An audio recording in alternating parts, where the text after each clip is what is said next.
Have you ever lived alone? Do you know what happens when you live alone? Well, today I'm going to tell you what no one else tells you about living alone. A lot can happen to you mentally, emotionally, and even physically. Depending on your personality, your mindset, and your life circumstances, you can have different experiences. Some of the positive effects of living alone are you get to reflect on goals, values, and decisions about yourself, about your life. You get to focus on you, and you get to understand what you value most in life without all the distractions of someone else's opinion or someone else's thoughts. You get to really rely on yourself when you live alone. Another thing is being alone can bring out your creative side, which it has done for me. I've started drawing a little bit, and I see I haven't lost the knack for it. And a lot of writers, painters, thinkers, they love their solitude because it gives them the inspiration and the clear mind to create so many magnificent things. And they thrive on that solitude. Another thing is you may become more in tune with your emotions. Sometimes we're just operating off of reflexes. But when you're alone, you actually get to think about, why am I feeling this way? Why am I reacting this way? Without having someone trigger you to react a certain way. You get to think about what you're emotionally feeling. And that's a wonderful thing. When you're alone, you really get to dig deep into yourself to find out what it is that you're really feeling. Because sometimes, think about it, do you want to cry in front of people? No, you don't. But if you're home alone and you feel like crying, you can do it, and you're not being judged, or you don't feel strange crying in front of someone. But there's a lot of good things and positive effects of being alone. Another thing is you get to realize how capable you are of taking care of yourself, how capable you are of doing things on your own. Because sometimes when you're around people and someone's constantly doing things for you, you don't get the satisfaction out of doing it yourself. I'm going to tell you a story. I met someone when I was emotionally damaged. I was in a bad space, and I let them take over a lot of things that I did. So, recently I was telling them, I said, well, when you met me, I was in a very bad spot in my life, and I'm not there anymore. And I can take care of myself, and I can do things on my own. And I don't care what anybody else thinks of how I do it, why I do it, when I do it, because I'm taking care of myself. And they were like, wow, okay, I guess that is a different you. Yeah, it is. It really is, So you get to build your self-esteem back up when you live alone. You get to know what it is you can and cannot do. And so being alone is a very good thing, and that's for some people.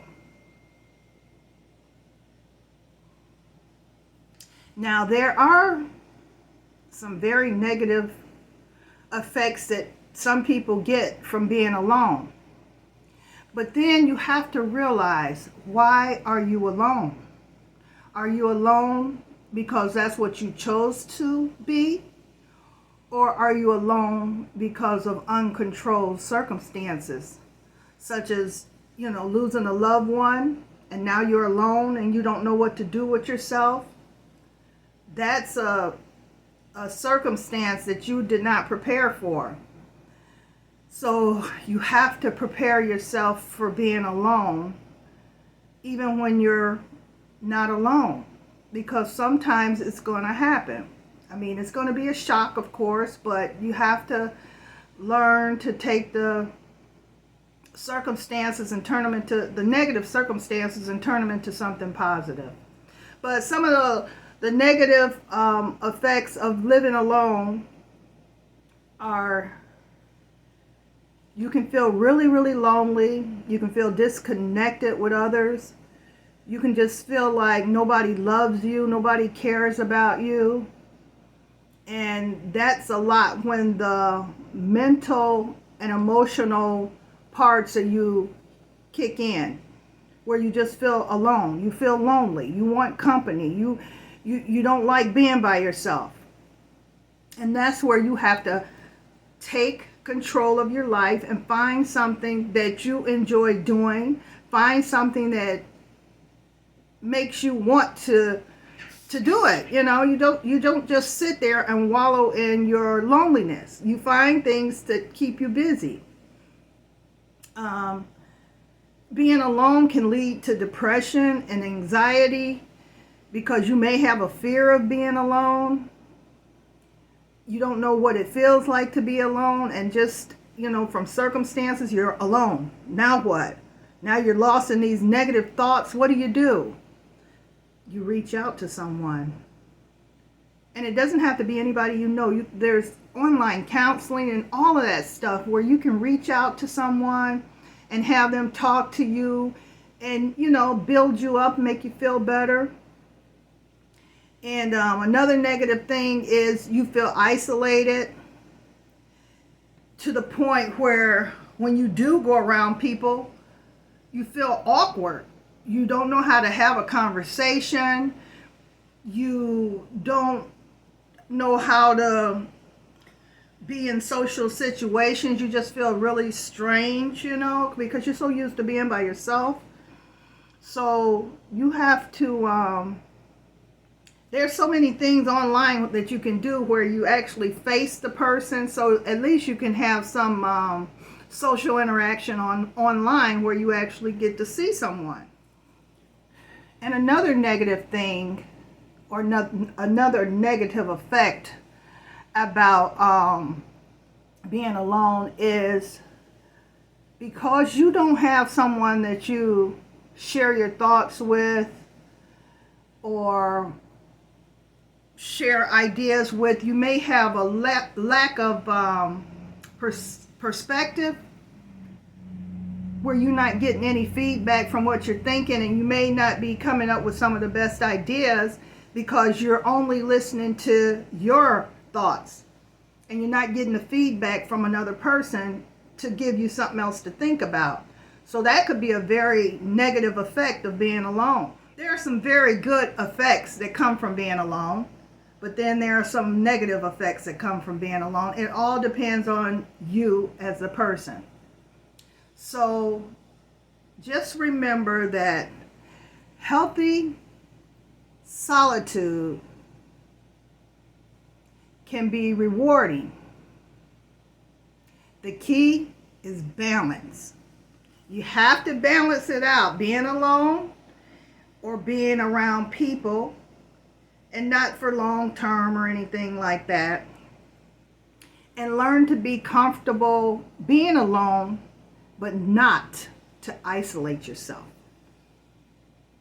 That's the key. Don't isolate yourself, which is very easy to do. And I've talked to people who feel like the more they're alone, the more they want to be alone. I'm like that sometimes.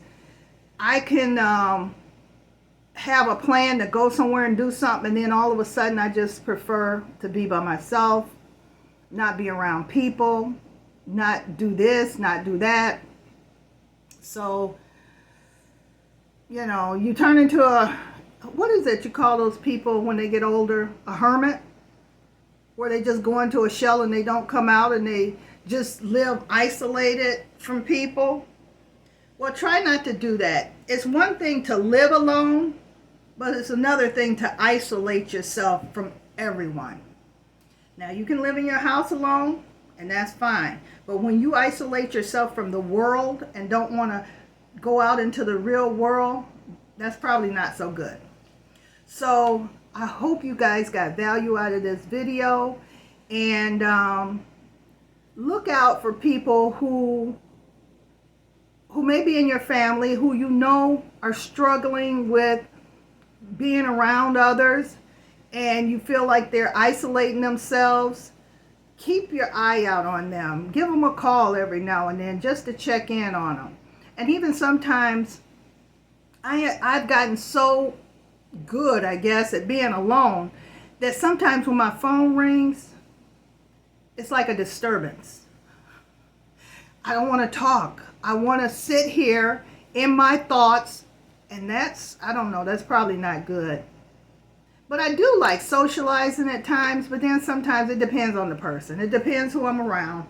So anyway, you guys take care of yourselves, and I will see you in the next video. And I love you so much. Keep subscribing, keep liking, and keep commenting. Mwah.